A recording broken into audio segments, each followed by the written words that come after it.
El Instituto Estatal Electoral de Chihuahua presenta Espacio Electoral. Espacio Electoral. Adentrémonos con la información de gran interés para todos. Espacio Electoral al aire en Radio Universidad.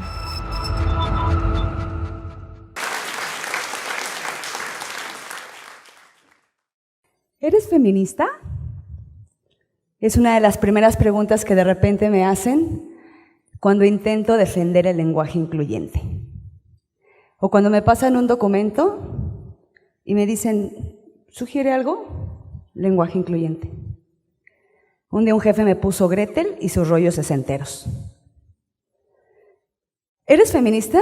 Me preguntan cuando sueltan un chiste que para mí es misógino. Y para mí misógino es que denosta el cuerpo de las mujeres, que los expone, que hace que la gente se burle de alguna discapacidad, o por su raza, o por su credo, o por su condición social. Y se supone que tiene que ser chistoso, y que a mí no me lo parece. Y es que tengo que hacer un recuento generacional, porque la pregunta es impertinente. Dice Nuria Varela en su libro Feminismo para principiantes, hagan un ejemplo. En una reunioncita social o familiar suelten la palabra, dices feminismo y la gente dice, ay, como si hubieras dicho soy terrorista, ¿no? Una cosa así espantosa, horrible. ¿Quién sabe de dónde venga o con qué se mastique? Entonces yo visibilizo dos partes. Esa primera falta de reconocimiento histórico que tenemos pues de más de 300 siglos, en donde las mujeres han estado de una manera muy intensa visibilizando el tema y poniéndolo en la mesa del debate. ¿Pero por qué incomoda? ¿Por qué creen ustedes que incomoda? Bueno, pues incomoda porque cuestiona un orden establecido. Un orden establecido que está muy bien establecido y que beneficia, evidentemente, a quienes lo establecieron. Es una teoría política. Es una teoría de justicia. Es una teoría que pone hincapié en todas esas desigualdades que de manera histórica, insisto, han estado las mujeres.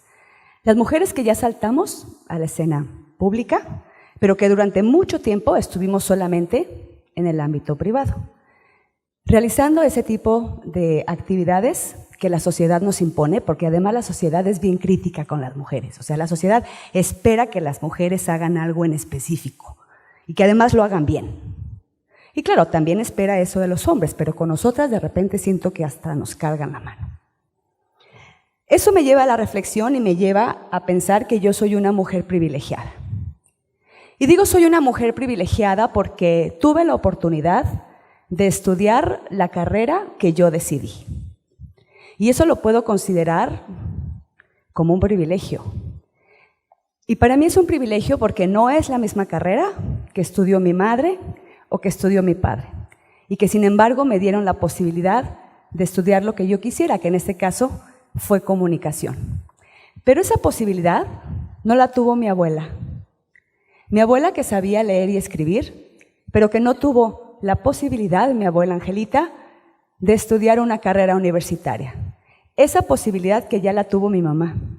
Y ya la tuvo mi mamá porque mi abuela Angelita se trajo a mi mamá a la capital y la inscribió en la escuela de enfermería. Esa carrera, que dicho sea de paso, todavía algunos años estaba muy catalogada como una carrera solamente para las mujeres, porque ese es otro tema. Las mujeres en lo público cuidamos y las mujeres en lo privado cuidamos. Cuidamos a las personas enfermas, cuidamos a los menores, cuidamos a las personas con discapacidad, cuidamos a los adolescentes, cuidamos a todo mundo, cuidamos. Las mujeres tenemos ese don de cuidar. Muy buenas tardes, bienvenidas, bienvenidos a Espacio Electoral, este programa del Instituto Estatal Electoral de Chihuahua, donde hablamos de democracia, de inclusión, de participación ciudadana, de educación cívica y todo lo que tiene que ver con el quehacer de la ciudadanía. Mi nombre es Rolando Nájera y es un gusto saludarles hoy 9 de marzo del 2020. Hoy 9 de marzo me encuentro solo. El espacio que ocupa mi compañera Oksana Bolchanskaya está desierto. Como muchos de ustedes y muchas de ustedes deben de saberlo, hoy 9 de marzo hay un paro nacional, hay un paro mundial de mujeres. en donde todas las mujeres del país y del mundo, o muchas de ellas, se han sumado a una manifestación para dejar en claro lo que significa que las mujeres no estén en esta sociedad. Es un acto de cansancio, es un acto de rebeldía, es un acto en el que todas ellas se han unido para alzar la voz y decir que están cansadas de desaparecer. Como ustedes saben, en México hay desapariciones de mujeres a diario y las autoridades no han hecho gran cosa. Entonces, este movimiento busca dar a conocer lo que significa un día sin mujeres. Un día sin mujeres significa, además de una gran pérdida monetaria, una gran pérdida a la economía, también es una gran pérdida para familias, para hijos, para esposos y para personas que saben lo que es que una mujer no esté en sus hogares ni en sus centros de trabajo. Y bueno, hoy es un programa muy especial porque vamos a hablar sobre feminismo. Y antes que nada quiero disculparme con todas las mujeres por hablar de feminismo, porque un hombre hable de feminismo en un programa de radio. Una disculpa, me he documentado lo más posible para hablar sobre este tema y hablo sobre este tema porque no hay ahorita una mujer que también pueda hablar sobre ello y es importante este día hablar sobre feminismo, sobre lo que es, sobre lo que no es y los alcances que ha tenido y las repercusiones que tiene a lo largo de la historia. ¿Qué es realmente feminismo? Hay que empezar a decir qué es lo que no es feminismo. El feminismo no es la lucha de las mujeres contra los hombres. El feminismo no significa que las mujeres busquen supremacía. Tampoco buscan quitarle sus derechos a los hombres y mucho menos significa que es la versión femenina del machismo. ¿Qué sí es el feminismo? El feminismo es justicia, es equidad y entendimiento. Para entender lo que el feminismo busca lograr es necesario situarnos en los distintos contextos de la historia del movimiento. La primera ola del feminismo surgió a mediados del siglo XVIII en torno a la polémica sobre la naturaleza de la mujer y las jerarquías de sexos. Las pensadoras de la época indagaron acerca de la educación y los derechos de la mujer. Cuestionaron los privilegios masculinos, afirmando que no son una cuestión biológica o natural. Las autoras de referencia son Pauline de Barré, Olympe de Gouges y Mary Wollstonecraft, quien escribió el famoso texto Vindicación de los Derechos de la Mujer en 1972. Un punto de partida fundamental para cambiar el pensamiento de la época. Olympe de Gouges pagó muy caro por escribir en 1971 su Declaración de los Derechos de la Mujer y la Ciudadanía, desafiando a la Revolución Francesa, cuya Declaración de los Derechos no incluía a las mujeres. Ella fue guillotinada en 1793. La segunda ola feminista, en 2004, se enfoca en el movimiento sufragista en Estados Unidos. Ambas películas están basadas en los hechos históricos y personajes reales. Además del derecho al voto, en la segunda ola las mujeres reclaman el acceso a la educación superior. Critican la obligatoriedad del matrimonio y comienzan a liberarse en su aspecto físico. La tercera ola feminista llegó en la década del 60 y hay distintas opiniones respecto a su finalización. Mientras que algunas voces sostienen que sigue vigente, otras afirman que finalizó en los años 80. Va de las políticas públicas que reivindican a la mujer hasta el fin del patriarcado. En este movimiento fueron fundamentalmente los anticonceptivos, porque le otorgaron el poder del control de la natalidad, la liberación de la sexualidad más allá del fin reproductivo y la maternidad. En esa época, el divorcio se hizo ley en muchos países. Caen las vendas del amor para toda la vida. Es la que vivimos en la actualidad y donde el activismo presencial y online cobraron gran protagonismo. Plantea el fin de los privilegios de género establecidos históricamente hacia el hombre. Asimismo, repudia la violencia de género establecida en todos los ámbitos de la vida. Lo personal es lo político. Suele leerse desde un tiempo en esta parte en las manifestaciones feministas. La sororidad, concepto que habla de la solidaridad entre mujeres, es central.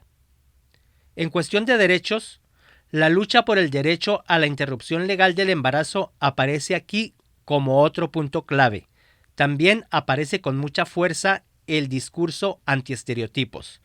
Nace el feminismo descolonial, que es contra el predominio de la raza blanca como el modelo de éxito social, el feminismo gordo, contra la delgadez impuesta por el mundo de la moda, y hay una mayor unión con el movimiento LGBT, queer y de liberación sexual.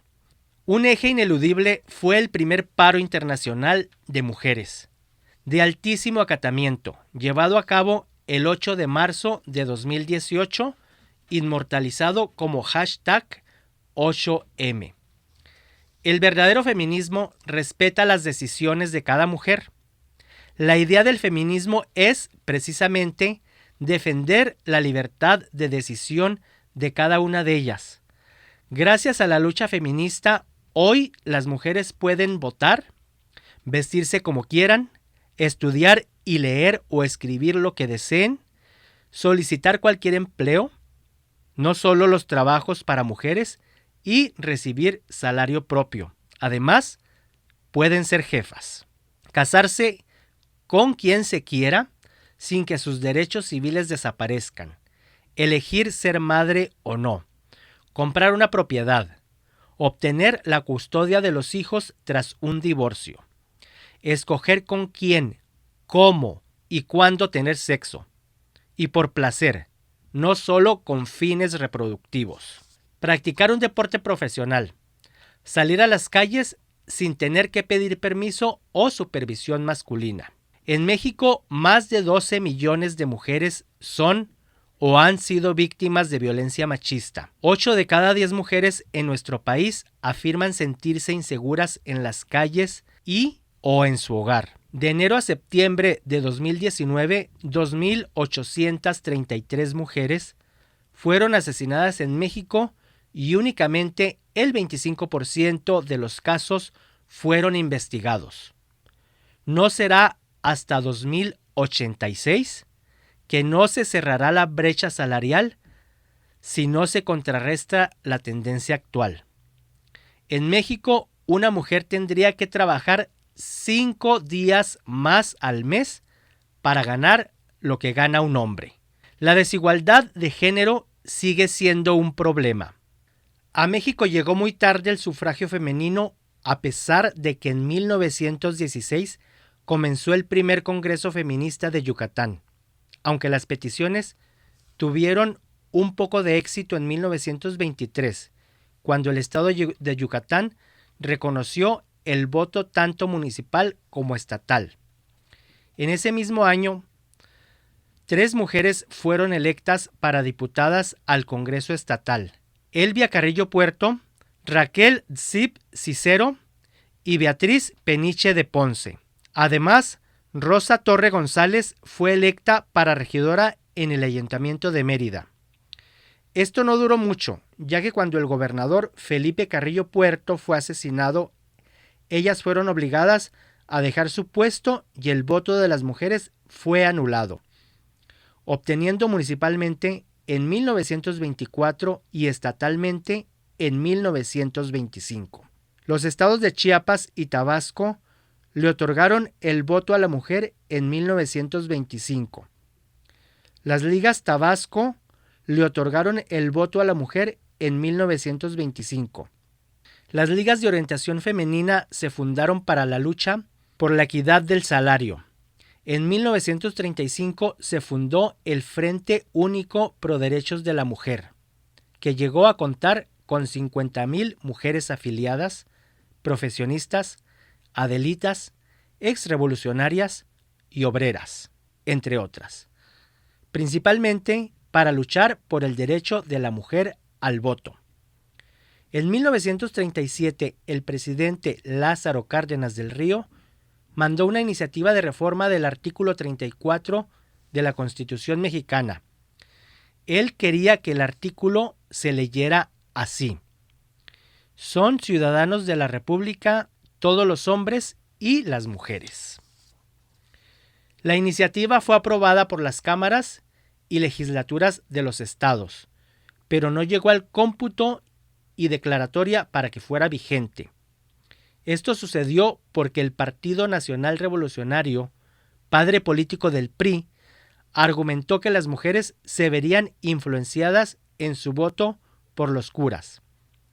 El 17 de febrero de 1947, cuando Miguel Alemán era presidente, en el Diario Oficial se publicó la reforma del artículo 115 de la Constitución mexicana, la cual le otorgaba a las mujeres el derecho a votar, pero solo en las elecciones municipales. El 6 de abril de 1952, más de 20,000 mujeres se unieron en una nueva protesta que se realizaría en el Parque 18 de marzo de la Ciudad de México, para reclamar lo que el presidente Adolfo Ruiz Cortines les había prometido: tener en la Constitución el derecho a votar y ser electas. El 4 de diciembre de 1952, el Partido Acción Nacional solicitó concluir el trámite de la iniciativa presentada por Cárdenas en 1937, pero el 9 de diciembre el presidente presentó su propia iniciativa de ley. Así, luego de que Cortines asumiera la presidencia en 1952, tuvieron que pasar varios meses para que al fin, el 17 de octubre de 1953, el mandatario cumpliera su promesa. Se publicó la adición al artículo 34 constitucional que dice: son ciudadanos de la República los varones y las mujeres que, teniendo la calidad de mexicanos, reúnan además los siguientes requisitos: haber cumplido 18 años, siendo casados, o 21 si no lo son, y tener un modo honesto de vivir. Esto se dio después de que la ONU había llamado a los países miembros a reconocer los derechos políticos de las mujeres.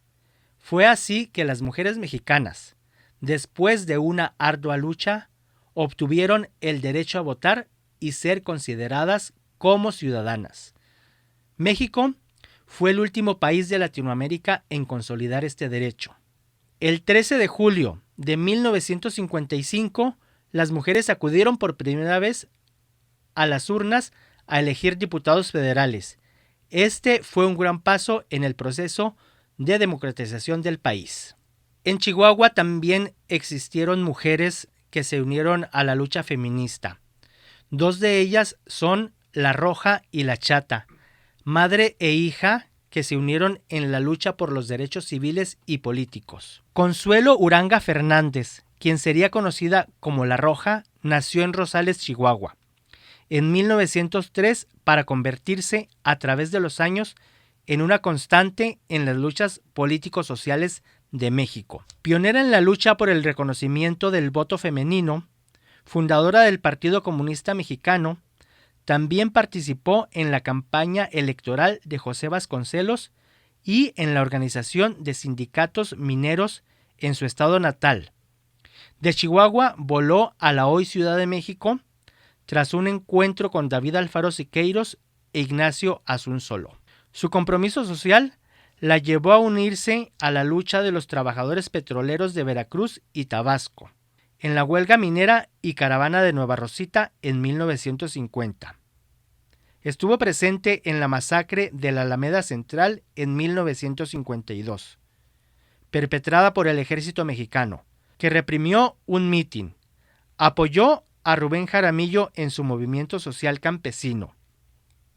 Estuvo presente en las manifestaciones del movimiento estudiantil de 1968.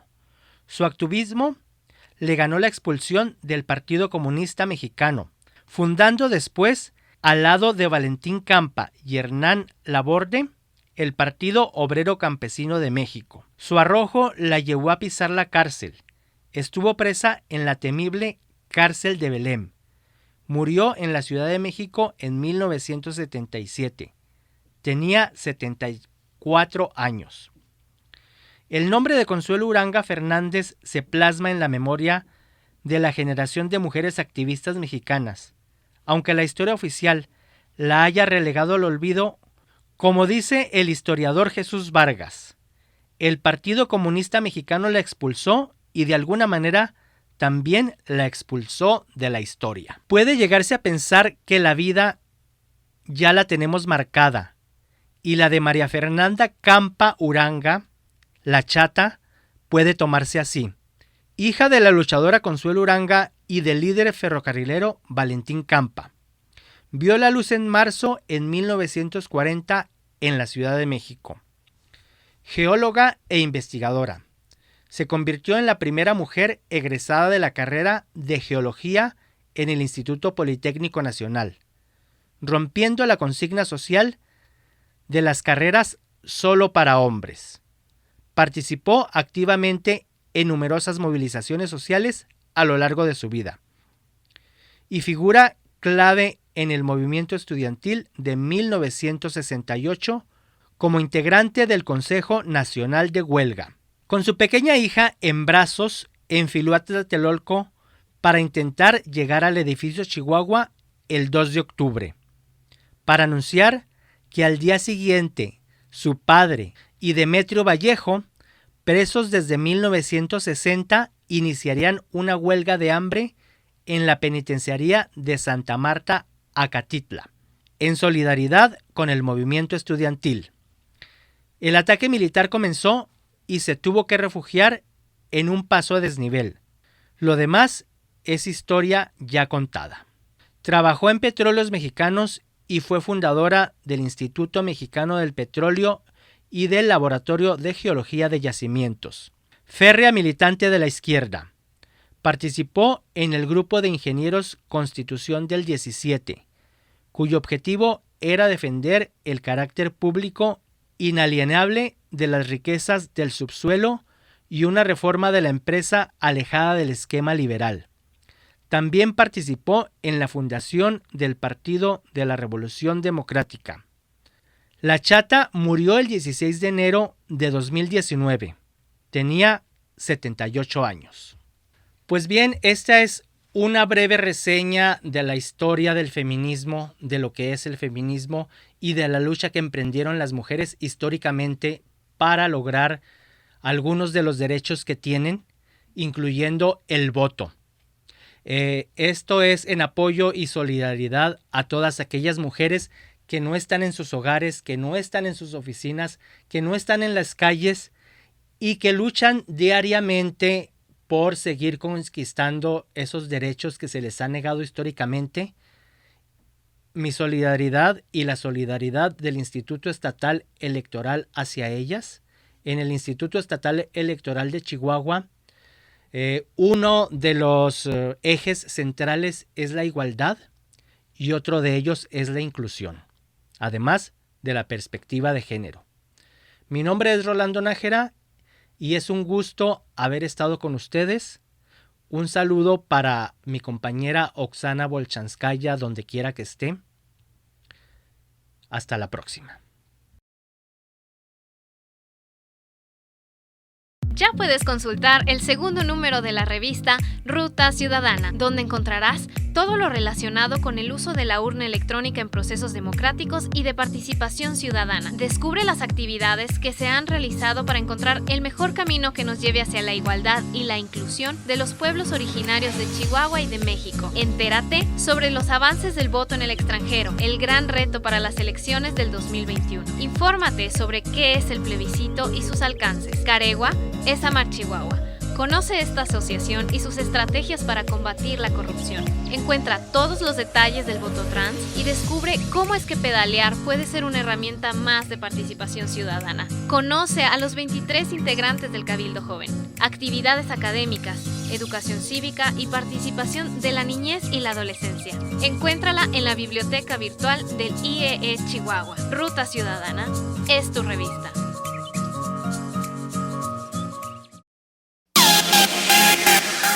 Esto fue Espacio Electoral. Espacio Electoral, el programa del Instituto Estatal Electoral de Chihuahua. Los esperamos en la próxima emisión por esta frecuencia universal.